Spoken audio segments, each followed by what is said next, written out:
Virgo, Sun and Rising, this is for you. So we are in our final stage of this full moon lunar eclipse in the sign of Libra, and it's major. Any full moons are important, but when it's a lunar eclipse, it just takes that energy of the full moon and magnifies it times 10. So we definitely want to take note of it and see where is it happening in our charts and how it will be impacting us and influencing us, for the next 6 months, or just wrapping up things when we're talking about a full moon, wrapping up things and completing a cycle that has been taking place for the past 6 months. So that's what this lunar eclipse is doing. It's wrapping up, it's completing a cycle, it's allowing you to finally do a heavy releasing, a major releasing, and letting go of certain things in our lives and in certain aspects that have been impacting us. So for you, Libra, excuse me, Virgo, I got Libra on the mind.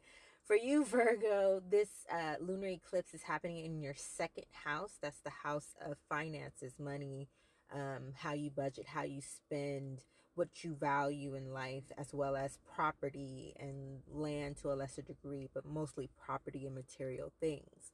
So it's taking place in your second house. So there may have been um, a major event or a major happening in your life that has completely shifted how you deal with money, and recognizing that you can't necessarily be overly generous with your money, or just spending without thinking and making sure that your spending is in alignment with your plans for your future. Virgos tend to be very forward thinking. It's interesting because Aquarius, which is the forward thinking sign, is the future forward thinking sign and knowing sign. It's ruled by Uranus, and Uranus is the higher octane of Mercury.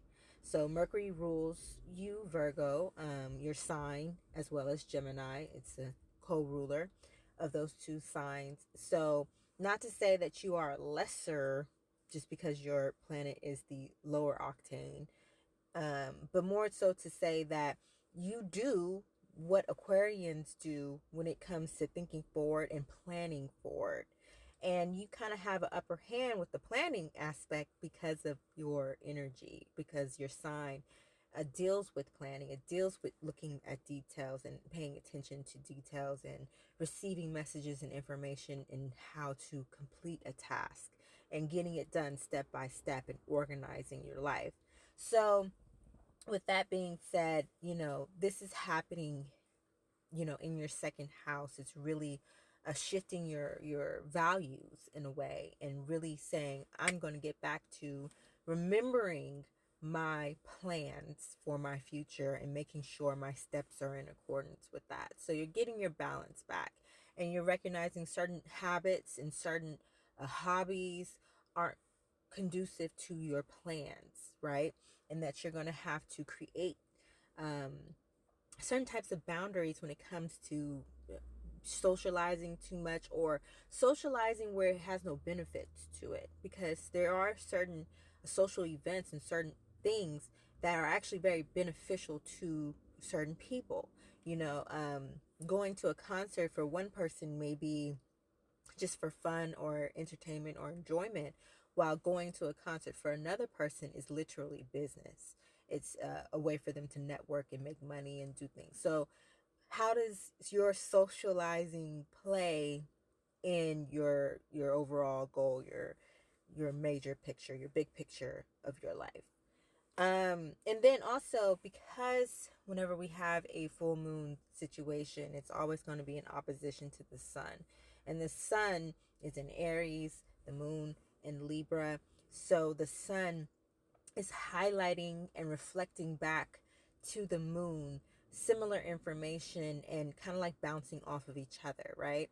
So while your moon is playing a high part in your second house, your sun in Aries is highlighting your eighth house. So your eighth house is your legacy. So you might be thinking about retirement. You might be thinking about even further than the 5-year plan. You might be thinking about a 10, 15, 20, 100-year plans. They do that in certain cultures. I believe in China, they have a certain thing where, I believe it's China or Chinese culture, in which they think hundreds of years ahead. It's not just about you in the present moment. It's very akin to the avocado tree. Avocado tree takes about 80 years to grow to its fullness and be able to bear fruit. If you think about it, if you plant an avocado tree, you're not going to actually enjoy the fruits of that tree. You're thinking about your grandchildren, your children, your great grandchildren. They will be able to enjoy the fruits of that tree, but you won't. But you're doing the work that's going to benefit them, and that's something that's it's a higher way of thinking about your legacy. Is not thinking about yourself, is thinking about those to come, who are from you, who come from you. And that might be in the forefront of your mind as of lately with that 8th house energy, because it's also dealing with death. So there may have been a death in the family. There may have been a death that has impacted you or has caused you to have to deal with certain types of hidden aspects that you kind of buried deep. And, you know, Scorpio is saying, okay, that with Aries being in that 8th house, the sun being in that 8th house is adding light to that and saying, you can't keep this in the dark anymore. You're going to have to think about it. You're going to have to process it and reflect about how you feel about that aspect of life, right? Because it is something that we all have to deal with. So that was a little astrology for you guys. Your oracle card is Goat 13. Goat. And it reads, fearless I am in the path I choose, for I've never been led astray, always finding my way. Fearless I am in the path I choose, for I've never been led astray, always finding my way.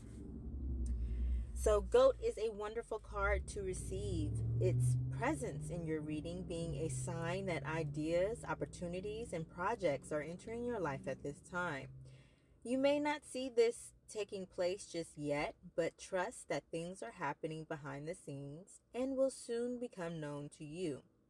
Your task when receiving this card is to believe in yourself and your gifts. Have you been afraid to reach for bigger goals? Have you limited yourself because you do not believe you are capable of achieving greater things? Goat is here to challenge you to step outside of your comfort zone and scale a bigger mountain. As goats only need a few inches of space to keep their footing, you only need to take small steps to work towards your dreams.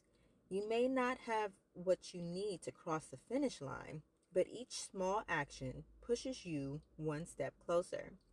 Perhaps you have already achieved much, but wonder if you can reach even greater heights.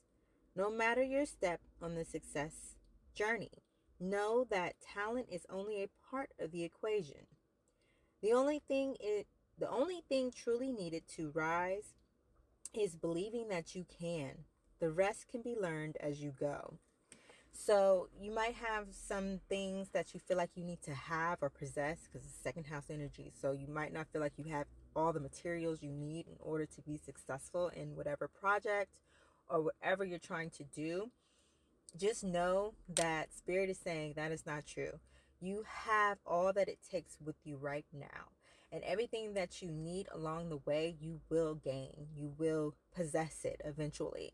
So don't let that stop you right now from taking the steps on the journey, for starting the journey and getting on your way, because God is going to provide for you. God is going to be like, okay, you need this, this, and that. Okay, I just need you to be at this one place. I just need you to be there. That's all I need you to do. I just need you to get ready, step outside the house, go to this place, because you're going to meet somebody who's going to hook you up with exactly what you need. But you keep telling yourself, well, I don't have it, so I can't do anything. And that's not true. That's not true. You have everything that you need at your disposal. So believe in yourself and believe that you are more than capable of achieving what you set out to achieve. All right, Virgos, have a wonderful Libra eclipse, full moon energy. Wrap it all up, release all that self-doubt, and accept the fact that you are amazing and that you are capable of great things. I'll see you in the next one.